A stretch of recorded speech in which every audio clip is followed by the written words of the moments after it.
Taste the Daily. அண்மை செய்தி. கள்ளக்குறிச்சி மாவட்டம் கல்வராயன் மலையில் பெருமாநத்தம் கிராம மலை உச்சியில் பயிரிடப்பட்டிருந்த 104 கிலோ மதிப்பிலான 21,500 கஞ்சா செடிகள் கண்டுபிடிக்கப்பட்டுள்ளது. இது தொடர்பாக கூடுதல் விவரங்களை நமது செய்தியாளர் கோவிந்தராஜ் மற்றும் பர்வதம் ஆகிய இருவரை கைது செய்தனர். கூடுதல் விவரங்களை நமது செய்தியாளர் பெரியசாமியிடம் கேட்கலாம். பெரியசாமி வணக்கம். முழுமையான விவரங்கள் நீங்க பதிவு பண்ணலாம்.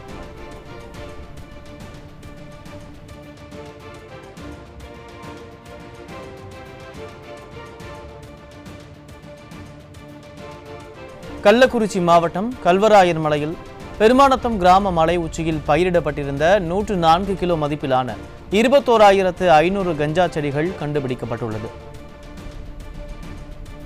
இது தொடர்பாக கோவிந்தராஜ் மற்றும் பர்வதம் ஆகிய இருவரை போலீசார் கைது செய்துள்ளனர். கல்வராயன் மலையில் கஞ்சா தோட்டம் இருப்பது கண்டுபிடிக்கப்பட்டுள்ளது. இது தொடர்பாக இருவர் கைது செய்யப்பட்டிருக்கிறார்கள். அண்மை செய்தியாக பார்த்து வருகிறோம்.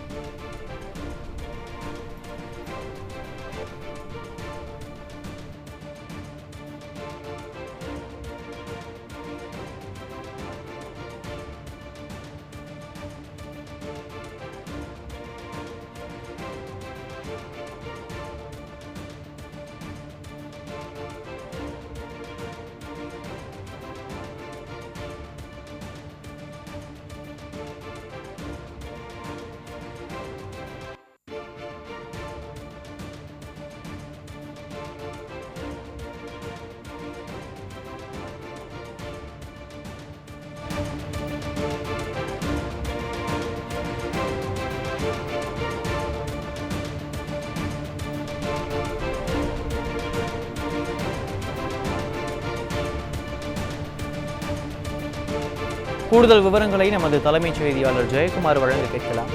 ஜெயக்குமார் வணக்கம். முழுமையான விவரங்களை நீங்க பதிவு பண்ணலாம்.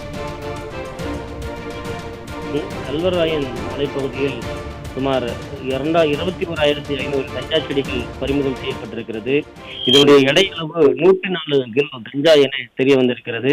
இது தொடர்பாக கோவிந்தராஜ் மற்றும் பர்வதம் ஆகிய 2 பேர் போலீசார் விசாரணை செய்வதாக தெரிய வந்துள்ளது. கள்ளக்குறிச்சி மாவட்டம் கல்வராயன் மலைப்பகுதியில் சுமார் 200க்கும் மேற்பட்ட மலை கிராமங்கள் இருக்கிறது. வெள்ளிமலை, அங்கே இருக்கக்கூடிய பல்வேறு மலைகளை சுற்றி இருக்கக்கூடிய மலைவாழ் மக்கள் வாழக்கூடிய பகுதியாக அந்த பகுதி இருக்கிறது. இயற்கை சார்ந்த அந்த மண் வளத்தோடு பல்வேறு பயிர் முறைகளை, கரும்பு, அதே போன்று வள்ளிக்கிழங்கு உள்ளிட்ட பல்வேறு பயிர்களை அவர்கள் செய்து வருகிறார்கள். மலையகத்தில் இருக்கக்கூடிய மக்களுக்கு அடிப்படை வசதிகளை ஏற்படுத்தி தர வேண்டும் என்று திமுக அரசுக்கு நீதிமன்றம் ஏற்கனவே கடுமையான கண்டனங்களை தெரிவித்திருக்கிறது. அவர்களுக்கு தேவையான ஆதார் அட்டைகள், போக்குவரத்துக்கு தேவையான பேருந்துகள், அதே போன்று ஆம்புலன்ஸ் வசதிகள் போன்றவற்றெல்லாம் செய்து தர வேண்டும் என்று தெரிவித்திருக்கிறது. முதலமைச்சர் நேரடியாக சென்று களத்திற்கு ஆய்வு செய்ய வேண்டும் என்று தெரிவித்தது.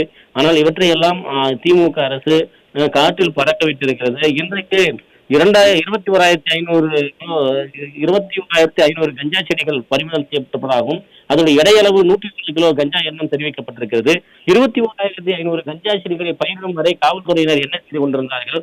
ஏற்கனவே கடந்த சில மாதங்களுக்கு முன்பாக அந்த கருணாபுரம், மாதவச்சேரி, சேஷமுத்திரம் உள்ளிட்ட பல்வேறு பகுதிகளில் இருக்கக்கூடிய அப்பாவி மக்கள் கள்ளச்சாராயம் குறித்து 78 பேர் அரசினுடைய அந்த ஆவணப்படி உயிரிழந்தார்கள் என்று தெரிவிக்கப்பட்டிருந்தது. அங்கே நீட்டிய களத்தில் நடத்திய ஆய்வின்படி 5 பேர் அரசினுடைய கணக்கில் வராமல் 5 பேர் மரணித்து போனார்கள்.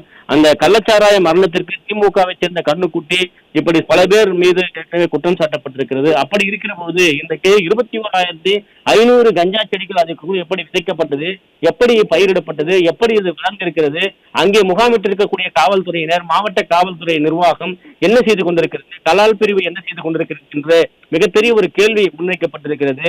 அப்பாவிகளாக இருக்கக்கூடிய மலைவாழ் மக்கள் மீது விதிக்கப்படக்கூடிய மலைவாழ் மக்கள் மீது கைது செய்வதற்கான ஒரு நடவடிக்கையாகவே இதனை பார்ப்பதாக அந்த மக்கள் குற்றம் சாட்டியிருக்கிறார்கள். கள்ளக்குறிச்சி மாவட்டம் சங்கராபுரம் அருகே இருக்கக்கூடிய அந்த சேஷசமுத்திரம் கிராமத்தில் மட்டும் கள்ளச்சாராயம் காய்ச்சப்பட்ட அந்த அவலநிலை, அங்கே விற்கப்பட்ட அவலநிலை, அந்த நாற்று முடிச்சுக்கள் என்று சொல்லப்படுகின்ற கள்ளச்சாராய பொட்டலங்கள் அந்த பகுதி முழுவதுமாக குடிக்கப்பட்டு வீசப்பட்டு கல்லீரல் பாதிப்பு, அவர்களுக்கு கண் பார்வை போய் அதே போல் நடக்க முடியாமல் கைகால்கள் வீங்கி பல்வேறு துன்பங்களாலும் அவதிகளாலும் இருக்கக்கூடிய அந்த அவலங்கள் எல்லாம் நாம் தோல்வது காட்டினோம்.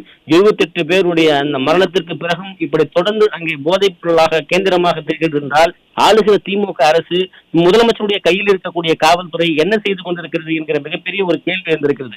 சுமார் 78 பேர் உயிரிழந்த பிறகு மீண்டும் அங்கே இது போன்ற ஒரு போதை கலாச்சாரம் தொடர்வதற்கு யார் அனுமதிக்கிறார்கள்? இந்த போதைப் பொருளாக இருக்கக்கூடிய கஞ்சாவை விதைப்பதற்கு எப்படி அங்கே இதுவரை காவல்துறையை கண்ணுக்கு தெரியாமல் மிளகாய் பொடி தூவிவிட்டு இந்த கஞ்சா செடிகள் வளர்ந்து விட்டதா? இன்றைக்கு திடீரென்று வளர்க்கப்பட்ட கஞ்சா செடிகள் போன்று அங்கே வனத்துறையினம் காவல்துறையினம் சென்று நாங்கள் 21,500 கஞ்சா செடிகளை பறிமுதல் செய்திருக்கிறோம் என்று எண்ணி இருக்கிறார்கள் என்றால், விதைக்கப்பட்ட போது வளர்க்கப்பட்ட போது கண்காணிக்காதது ஏன்? அவர்கள் மீது அப்போதே நடவடிக்கை எடுக்காதது ஏன்? விளைந்த பிறகு தற்போது 104 கிலோ கஞ்சா இடையளவு என்று பறிமுதல் செய்து அதற்கான ஆவணங்களை காட்டக்கூடிய காவல்துறை முன்பு என்ன செய்து கொண்டிருக்கிறது என்கிற மிகப்பெரிய ஒரு கேள்வி எழுந்து கொண்டிருக்கிறது. ஒட்டுமொத்தமாக தமிழகம் என்பது போதைப் பொருள் கேந்திரமாக மாநிலமாக மாறி வருகிறது.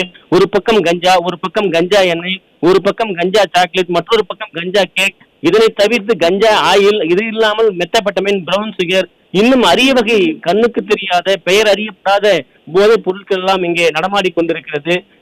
LSD என்று சொல்லப்படுகின்ற ஸ்டாம்ப் வகைகள், அதே போன்று பிரவுன் சுகர் என்று சொல்லப்படுகின்ற போதை வகைகள் வெளிநாடுகளில் இருந்து நேற்றைய தினம் ஏறக்குறைய விமான நிலையத்திலே 1.4 கிலோ அளவிற்கு ஏறக்குறைய ஒரு 5-6 கோடி ரூபாய் மதிப்பிலான போதைப் பொருள் பிடிக்கப்பட்டது. நேற்றைய முன்தினம் பிடிக்கப்பட்டிருக்கிறது.